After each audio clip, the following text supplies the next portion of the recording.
नमस्कार, अनादि टीवी देख रहे हैं आप। मैं हूं आपके साथ ऋषिका गुप्ता। और चलिए बुलेटिन की शुरुआत करेंगे उत्तराखंड के मुख्य खबरों के साथ, जहां आपको बता दें मुख्यमंत्री पुष्कर सिंह धामी ने तीर्थयात्रियों से अपील की है। तीर्थयात्रियों से एहतियात बरतने की अपील की सीएम धामी ने। मौसम विभाग ने भारी बारिश की चेतावनी दी है। आपको बता दें उत्तराखंड में लगातार बारिश का दौर जारी है। मानसूनी बारिश से आफत बरस रही है और ऐसे में तीर्थयात्रियों से लगातार शासन प्रशासन की यही अपील है कि मौसम का अपडेट लेने के बाद ही अपनी यात्रा प्रारंभ करें। और अगर इस तरह का कोई भी रेड अलर्ट जारी किया जाता है तो आप जहां हैं वहीं पर रखें, आगे ना बढ़े, क्योंकि कई सारे जो हादसे हैं वो हम बीते दिनों देख चुके हैं। इसको लेकर लगातार शासन प्रशासन की तरफ से ये अपील की जा रही है कि आप पहले मौसम का अपडेट लें और उसके बाद ही आप अपनी यात्रा करें। इसी को लेकर मुख्यमंत्री पुष्कर सिंह धामी ने भी अब तीर्थयात्रियों से अपील की है, एहतियात बरतें, नागरिकों से सतर्क रहने का आग्रह मुख्यमंत्री पुष्कर सिंह धामी ने यहां पर किया हुआ। उन्होंने विशेष रूप से सरकार से स्थिति पर नजर बनाए रखने के लिए कहा है और सभी जिलाधिकारियों को अलर्ट रहने पर भी निर्देश दिए हैं। चलिए ज्यादा अपडेट के लिए हमारे साथ उत्तराखंड से state bureau head Sonu Singh जुड़ गए हैं। सोनू, सीधा आपके पास आते हुए, उत्तराखंड में भारी बारिश की चेतावनी है, विभाग की ओर से दी गई है और ऐसे में मुख्यमंत्री पुष्कर सिंह धामी ने तीर्थयात्रियों से यह आग्रह किया है कि एहतियात बरतें, सतर्क रहें और यात्रा तभी आप अपनी शुरू करें जब आप मौसम का अपडेट ले लें। फिलहाल क्या अपडेट मिल पा रही है? देखिए ऋषिका, उत्तराखंड में कई क्षेत्रों में मौसम का मिजाज बदला हुआ है। बीती रात से ही बारिश का सिलसिला जारी है और जो बारिश हो रही है और जिस तरह से मौसम विज्ञान केंद्र ने जो चेतावनी भारी बारिश की, अत्यधिक भारी बारिश की कई क्षेत्रों के लिए जारी की है, उसको ध्यान में रखते हुए ये तीर्थयात्रियों की सुरक्षा को सर्वोपरि मानते हुए सरकार के मुखिया ने सभी से एहतियात बरतने की अपील की है और साफ तौर पर सावधान रहने के लिए अनुरोध किया है। इसके साथ साथ मुख्यमंत्री ने ये भी कहा है कि चूंकि आज पीसीएस की परीक्षा होनी है, परीक्षार्थियों से भी ये अपील की है कि वो परीक्षा केंद्रों तक समय से पहले पहुंच जाएं, क्योंकि वर्षा का सिलसिला लगातार जारी है। और जहां तक अपडेट की बात है ऋषिका, कई क्षेत्रों से इस तरह के अपडेट आ रहे हैं कि भूस्खलन के मामले सामने आए हैं। इसके साथ साथ कुछ जो सहायक नदियां हैं गंगा की, जो पर्वतीय क्षेत्रों में जो छोटे आकार की नदियां हैं वो उफान पर हैं। उत्तरकाशी की अगर आप बात करेंगे तो जो हलारा क्षेत्र है इसमें कई गांव हैं और इनका जो जनपद मुख्यालय उससे संपर्क कट गया है, जो हमें अपडेट प्राप्त हो रहे हैं कंट्रोल रूम से। इसके साथ साथ यमुनोत्री हाईवे जो है इस पर भी ये भी बाधित हुआ है। इसके साथ साथ अगर आप चमोली की बात करेंगे तो चमोली जनपद में भी कई ऐसे क्षेत्र हैं जहां पर जो बारिश का कहर है वो देखने को मिला है। इसके अलावा आप अगर मैदानी क्षेत्रों की ही बात करें तो मैदानी क्षेत्रों में भी कई क्षेत्रों से जलभराव की स्थिति की खबर जो है वो प्राप्त हो रही है, सूचना प्राप्त हो रही है। इसी तरह कई ऐसे क्षेत्र हैं और जो अभी लेटेस्ट अपडेट हमें सरकार से मिल रहा है, हालांकि सरकार बहुत सावधानी के बाद, बहुत मंथन के बाद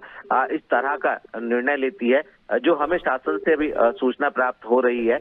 वो ये है कि फिलहाल के लिए कुछ घंटों के लिए सरकार ने यात्रा को रोकने का निर्णय लिया है और ये एक बड़ा निर्णय है, क्योंकि सरकार ये कोशिश करती है कि यात्रा सुरक्षित यात्रा हो। इसके लिए बड़ी संख्या में अधिकारियों को, कर्मचारियों को तैनात किया जाता है, संसाधन उपलब्ध कराए जाते हैं, हेली सुविधाएं स्टैंड बाय में होती हैं और सेना से भी संपर्क में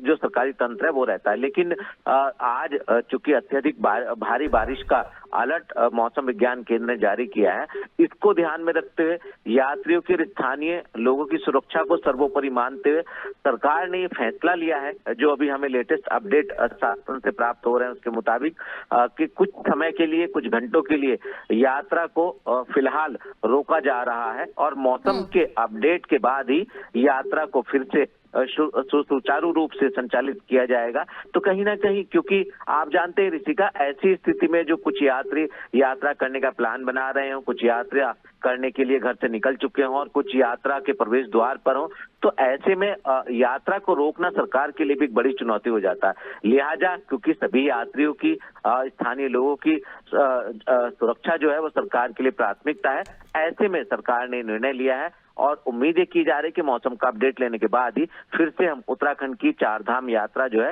ये एक व्यवस्थित तरीके से सुचारू रूप से संचालित होते हुए देख पाएंगे। बिल्कुल सोनू, और देखिए जैसे कि आपने बताया कि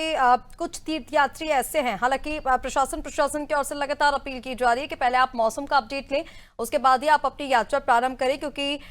लगातार अलर्ट जारी किया जा रहा है। कई ऐसे जिले हैं उत्तराखंड के जहां पर, और जिसकी वजह से यात्रा कई बार रोकनी पड़ रही है। जैसे कि आपने बताया कि कुछ ऐसे लोग हैं जो घरों से निकल चुके हैं, लेकिन जब यात्रा बीच में रोक दी जाती है तो कहीं ना कहीं उनके चेहरों पर मायूसी छा जाती है। ऐसे में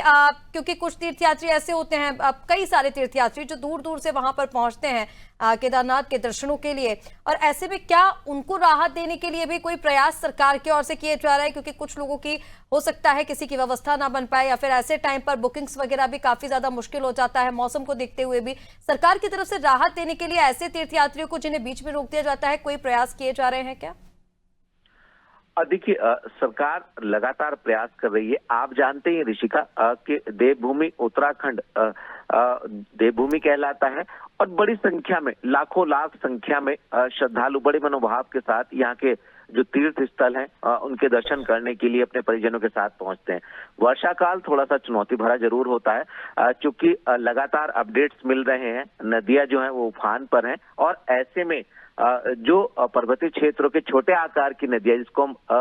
गदेरे बोलते हैं, ऐसे में ये भी कई क्षेत्रों में कहीं ना कहीं एक चुनौती बन रहे हैं। इनके जो जल की धारा है, जो तेज वेग जल का देखने को मिल रहा है, और ऐसी स्थिति में जब वर्षा काल शुरू होता है ऋषिका, तो सरकार जो केदारनाथ में हेली सेवाएं उपलब्ध कराती है, इसमें कई ऐसी हेली कंपनियां हैं जो वर्षा काल के दौरान जो अपनी सेवाएं उपलब्ध नहीं कराती, ताकि किसी भी तरह की कोई दुर्घटना ना घटे। जहां तक अन्य क्षेत्रों की जो व्यवस्थाएं हैं उनका सवाल है, देखिए बहुत महत्वपूर्ण हो जाता है कि श्रद्धालु जब घर से निकल चुके होते हैं और यात्रा करने के लिए रास्ते में मार्गों पर होते हैं, तो जब भी कहीं पर भी कोई भी मोटर मार्ग बाधित होता है तो इसके दोनों ओर जेसीबी होती हैं, जो संबंधित कर्मचारी होते हैं वो जनपद के जो शासकीय अधिकारी हैं उनके संपर्क में होते हैं, और कहीं पर भी कोई भी अगर चुनौती सामने आती है उससे कैसे निपटा जाए, शासन स्तर पर कंट्रोल रूम के माध्यम से इसकी मॉनिटरिंग की जाती है, और समय समय पर मुख्यमंत्री कंट्रोल रूम का औचक निरीक्षण भी करते हैं, और इसमें अधिकारी कर्मचारी 24/7 सेवाएं प्रदान करते हैं। तो ऐसे में जब भी कहीं भी कोई भी यात्रा मार्ग प्रभावित होता है, भूस्खलन आता है या बाढ़ जैसे हालात बनते हैं, अतिवृष्टि जैसी सूचनाएं सामने आती हैं, इससे निपटने के लिए सरकार ने सैटेलाइट फोन और हेली सेवाओं को स्टैंड बाय में रखा हुआ है, सेनाओं से संपर्क स्थापित होता है, और किसी भी परिस्थिति से निपटने के लिए कम से कम रिस्पांस टाइम क्या हो सकता है, इसके लिए पहले से प्रयास किए जाते हैं। एक नहीं, अनेकों दौर की बैठकें होती हैं, मुख्यमंत्री समीक्षा बैठक कर चुके हैं, दिशा निर्देश दे चुके हैं, शासन स्तर पर मॉनिटरिंग की जा रही। तो आप समझ सकते हैं कि यात्रियों की सुरक्षा को कितना गंभीरता से उत्तराखंड की सरकार ले रही है। बात बिल्कुल ठीक है कि बारिश को रोका नहीं जा सकता, लेकिन अत्यधिक बारिश होने की स्थिति में हालात पैदा होने पर कैसे उनसे निपटा जा सकता है, इसके लिए सरकार पूरी तरह से अलर्ट और मुस्तैद मोड पर नजर आ रही है।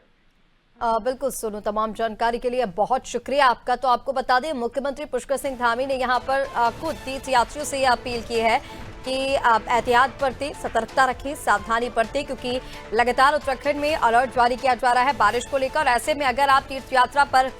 निकल रहे हैं तो पहले मौसम का अपडेट लें और उसके बाद अपनी यात्रा की शुरुआत करें।